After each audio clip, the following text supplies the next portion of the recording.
I started in the Children with Disabilities team, and I've also worked in the looked after team, and I'm now in the assessment and support team.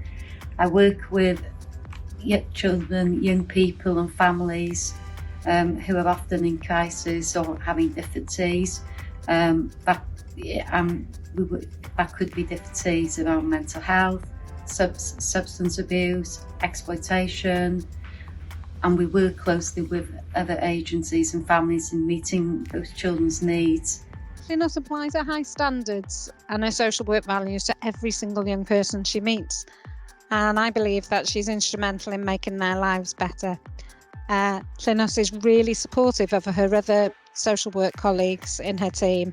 She supports the students through their placements and new staff in the team.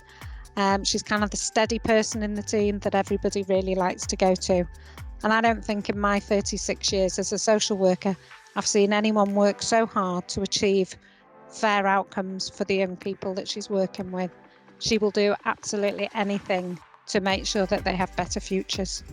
There's many things I love about this job. The best thing has to be when you work very closely with children and young people and their families, and you see progress having been made and their needs have been met, and that they've gone from being in crisis to being safe and well cared for and to be thriving. That has to be every social worker's favourite part of the work.